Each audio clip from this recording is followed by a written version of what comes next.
104,2 YS Radio Kebanggaan Cilacap. Assalamualaikum warahmatullahi wabarakatuh. Berjumpa kembali bersama saya Uri, dan kali ini di kajian Islam bersama Lasce. Sudah hadir di studio kami ada Bapak Ustadz Kasyono. Assalamualaikum Ustadz. Waalaikumsalam warahmatullahi wabarakatuh. Bagaimana kabar hari ini Ustadz? Alhamdulillah sehat Pak Budi. Alhamdulillah, di perjalanan juga lancar ya. Alhamdulillah. Alhamdulillah. Nah, untuk Anda silakan bisa menyimak program kajian Islam kali ini bersama Lasce, akan membahas seputar zakat di akhir tahun ya Ustaz. Iya, nanti akan bahas itu. Silakan Anda bisa menanyakan banyak hal di SMS maupun WhatsApp yang kita buka di 0812 2665 774. Untuk Ustaz, silakan untuk mengawali tausiahnya. Bismillahirrahmanirrahim. Alhamdulillahirabbil alamin. Assalatu wassalamu ala asrofil anbiya wal mursalin Sayyidina wa maulana Muhammadin wa ala alihi wa ashabihi ajma'in. Qala Allah Ta'ala fil Qur'anil Karim, a'udzu billahi minasyaitonir rajim. Khudh min amwalihim shadaqatan tutahhiruhum wa tuzakkihim biha wa sholli 'alaihim inna salataka sakanun lahum wallahu sami'un 'alim. Shadaqallahul 'azim. Alhamdulillahirabbil alamin. Pada sore hari ini saya bisa kembali bersilaturahim dengan sahabat Yes. Semoga silaturahim ini benar-benar merupakan sarana tawassul bil haq, tawassul bis sabr di antara kita, dan insyaallah akan membawa keberkahan fid dini wad dunya wal akhirah. Amin ya rabbal alamin. Shalawat beriring salam senantiasa tercurah kepada baginda Rasulullah sallallahu alaihi wasallam beserta keluarga, sahabat serta pengikutnya yang senantiasa istiqomah menjalankan risalah atau ajaran yang dibawa oleh beliau. Kaum muslimin dan muslimat sahabat Yes yang dirahmati Allah, di dalam mukadimah tadi saya membacakan Al-Quran surat At-Taubah ayat 103. Khudh min amwalihim shadaqatan tutahhiruhum wa tuzakkihim biha wa sholli 'alaihim inna salataka sakanul lahum wallahu sami'un 'alim. Artinya, khud, ambillah. Arti kata perintah ambillah, ada yang memerintahkan Allah Subhanahu wa taala. Yang diperintahkan untuk mengambil ya ambil, seperti kami dari Cilacap. Yang diambil harta dari para aghnia, para donatur, para muzaki yang punya kewajiban untuk menunaikan zakat. Nah, di situ disampaikan khud, ambillah shadaqatan. Di situ menggunakan kata shadaqah, tetapi karena ini perintah yang sifatnya wajib, jadi shadaqatan yang dimaksud di ayat ini adalah zakat. Tujuannya apa? Tutahhiruhum, untuk membersihkan mereka. Mereka itu ya orang yang berzakat, membersihkan juga harta yang dizakati tersebut. Wa tuzakkihim, dan juga mensucikan. Biha itu mereka. Mereka itu ya muzaki, donatur, dan juga hartanya tersebut. Wa sholli 'alaihim, dan berdoalah untuk mereka. Inna salataka sakanul lahum, sesungguhnya doa kamu bisa memberikan ketentraman jiwa buat mereka. Wallahu sami'un 'alim, sungguhnya Allah Maha mendengar lagi Maha mengetahui. Nah, kebetulan ya, sekarang sudah di akhir tahun ya, 2022 ya, meskipun hitungan zakat itu sebenarnya aturannya itu setiap tahun hijriah ya. Tapi tidak mengapa kalau memang kita mudahnya menggunakan patokan tahun Qamariyah, tetapi ya, harus ada pengurangan yang namanya selisihnya 10 hari atau 11 hari, yaitu yang dikurangkan ya, karena berbeda antara tahun Hijriah dengan tahun Masehi atau tahun Qamariyah. Jadi intinya adalah setiap kita memiliki zakat, maka memiliki harta yang wajib disakati, maksud saya, maka setiap tahun wajib ditunaikan zakat malnya. Di patokannya itu haul, 1 tahun. Ketika harta itu sudah tersimpan dan dimiliki oleh kita selama 1 tahun, maka wajib dikeluarkan zakatnya. Kalau itu zakat emas dan perak itu 2,5%. Sedikit saya sampaikan bahwa ada syarat harta yang kita miliki yang wajib untuk ditunaikan zakatnya. Yang pertama, al-milkul tam, artinya milik sempurna. Jadi harta itu memang miliknya kita, bukan miliknya siapa-siapa. Atau bahkan kita punya harta, tapi harta itu pinjaman dari orang lainnya. Berarti itu bukan kepemilikan harta yang penuh. Ini maksud kepemilikan harta yang penuh ya, ketika harta itu kita belanjakan, ya tidak ada yang komplain karena itu memang milik kita secara penuh. Ya. Yang kedua tadi saya sampaikan, maksudnya itu adalah haul, ya. Masa kepemilikan harta itu sudah mencapai 1 tahun. Ya. Kalau hasil panen bukan hitungan tahun, tetapi setiap panen. Ya, namanya sekarang baru nanam, nanti 3 bulan berikutnya mereka panen, ya langsung dikeluarkan zakatnya. Kalau zakat pertanian itu ada 5%, ada 10%, tergantung pengairannya atau cara merawatnya gitu ya. Tapi kalau emas dan perak atau uang, ya kita mudahnya kadang menyimpannya bentuknya uang, maka ditunaikan 2,5%. Nah, kalau tiap tahun hanya disimpan saja ya lama-lama memang akan habis, ada 2,5% terus. Tapi pada hakikatnya yang menjaga harta kita itu adalah Allah Subhanahu wa Ta'ala. Sehingga setiap tahun kita harus ingat-ingat, kalau kita punya harta yang wajib disakati, maka setiap tahun itu harus kita hitung zakat malnya. Syarat yang berikutnya cukup nisab. Nisab itu artinya ukuran, jumlah dan ukuran tertentu harta kekayaan kita yang wajib disakati. Ya. Contoh tadi saya menyampaikan, kalau emas itu patokannya adalah 85 gram. Ya. Kalau sudah mencapai 85 gram, kita simpan selama setahun, maka wajib ditunaikan zakatnya 2,5%. Kalau petani bagaimana ketika panen? Itu patokannya itu adalah kalau gabah itu 653 kg gabah, kalau beras 520 kg beras. Ya, jadi patokannya ketika memang hasil panennya sudah mencapai hasil itu, maka wajib ditunaikan zakatnya 5% atau 10% tergantung pengairannya.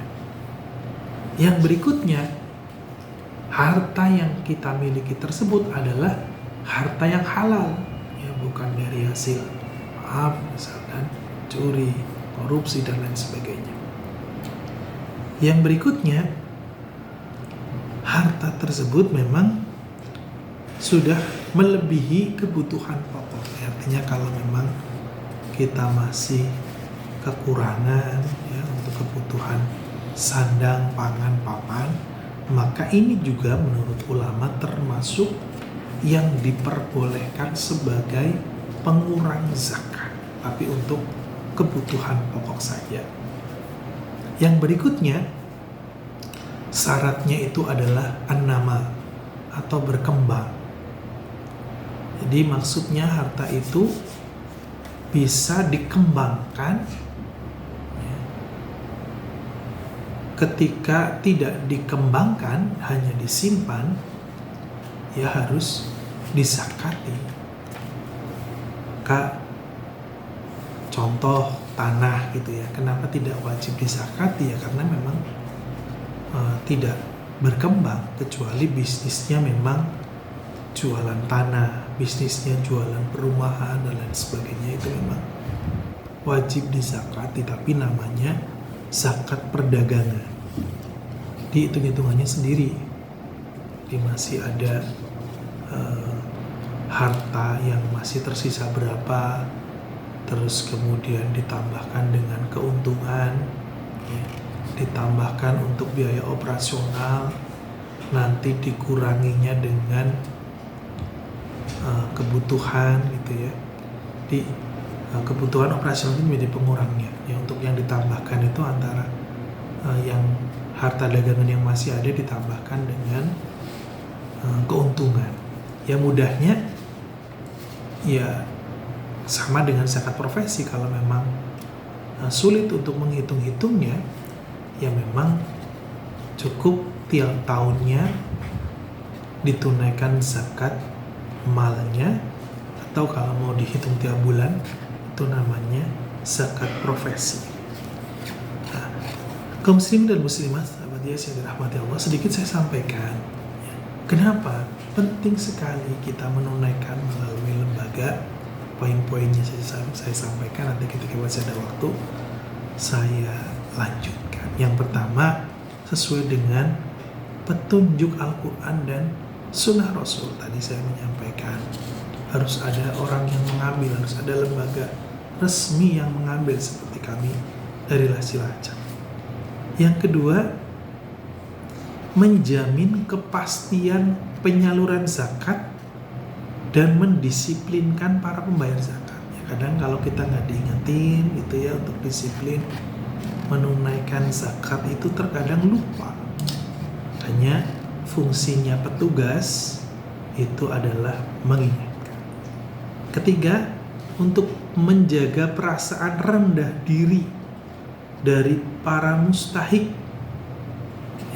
apabila mereka langsung mendapatkan dari para muzaki atau orang yang berzakat. Terakhir, untuk bisa mencapai efisiensi dan efektivitas di dalam pengelolaan zakat. Ya, jadi kalau sendiri-sendiri ya barangkali kita ngasihkannya 1 juta, 2 juta gitu ya. Padahal kebutuhannya itu mamanya 5 juta. Ya, apalagi kalau bentuknya uang itu cepat sekali habisnya. Kalau kami bentuknya baik program, ada pendidikan, ekonomi, sosial, kesehatan. Ya. Contoh sederhana ekonomi, ya, kami memberikan bantuan berupa gerobak. Artinya kita melatih para mustahik ini untuk berwirausaha.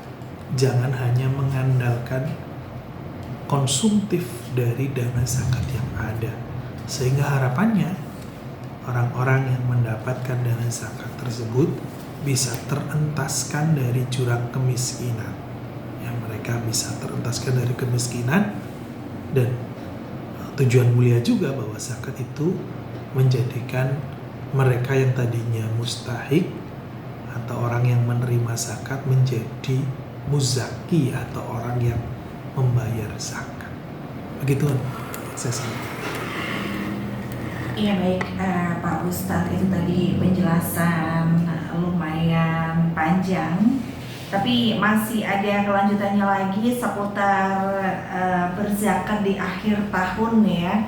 Dan Anda bisa bergabung, silakan di SMS maupun WhatsApp yang kita buka di 0812 266 5774. Dan buat Ustadz Kasiono dari LASC, kita akan kembali lagi setelah pesan-pesan berikut ini.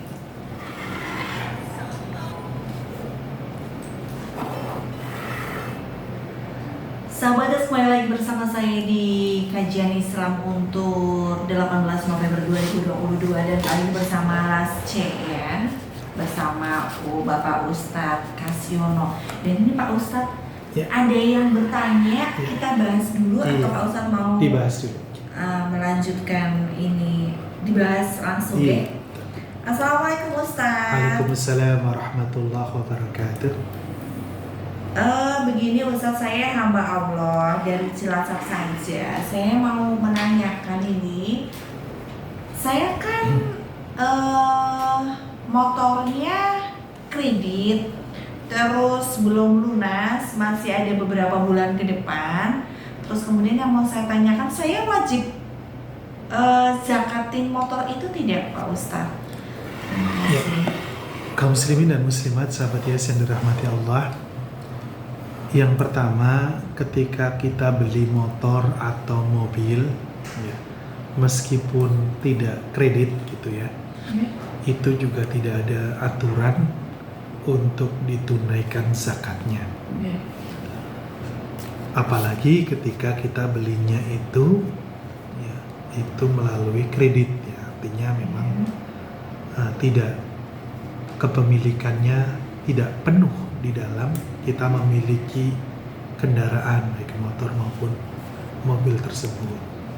Dan ada kalanya itu memang ya, ini sebagai wujud syukur ya, kalau kita beli barang ya, biasanya yang bisa beli dengan cash gitu ya, itu syukuran ya, syukuran. Jadi syukuran itu bukan masuk kategori zakat, tetapi itu adalah sedekah ya.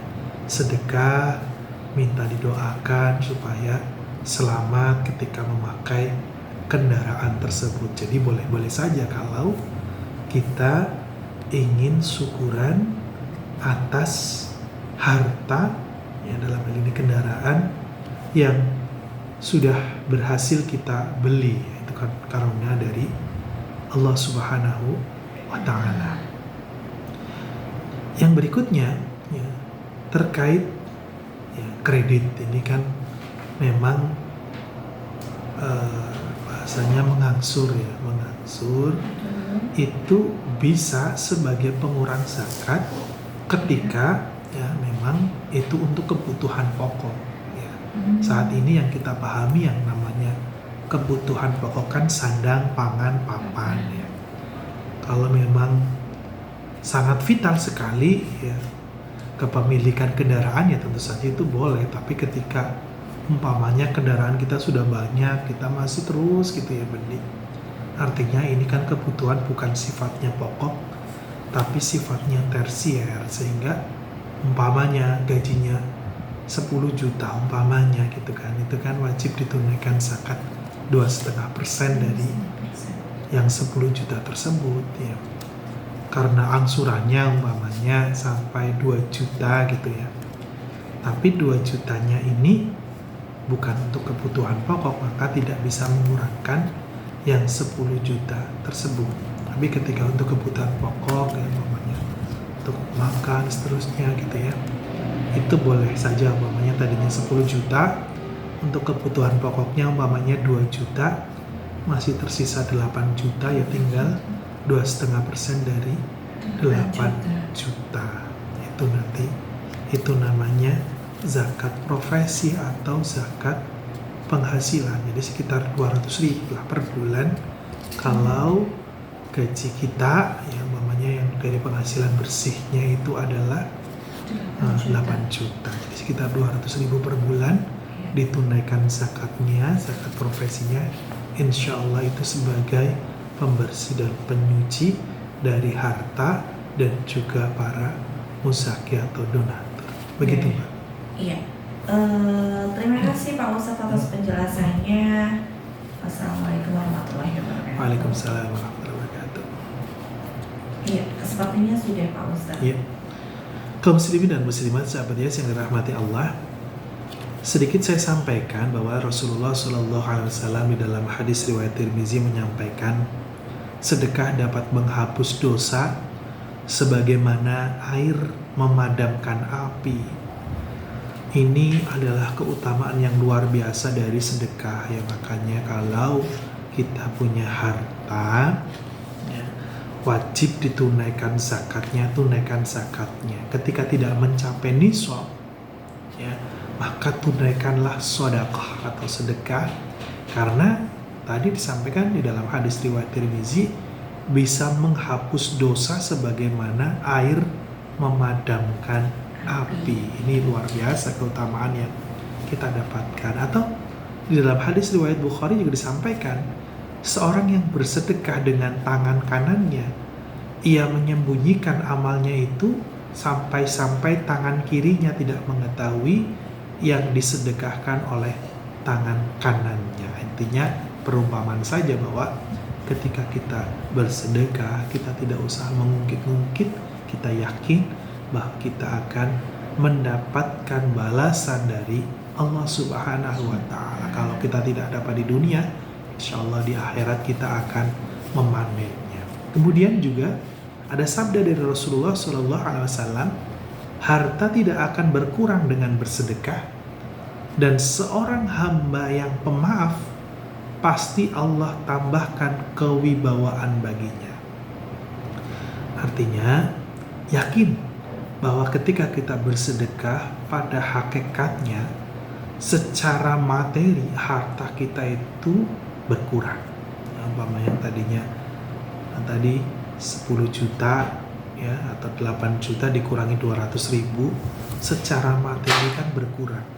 Tetapi pada hakikatnya itu tidak berkurang.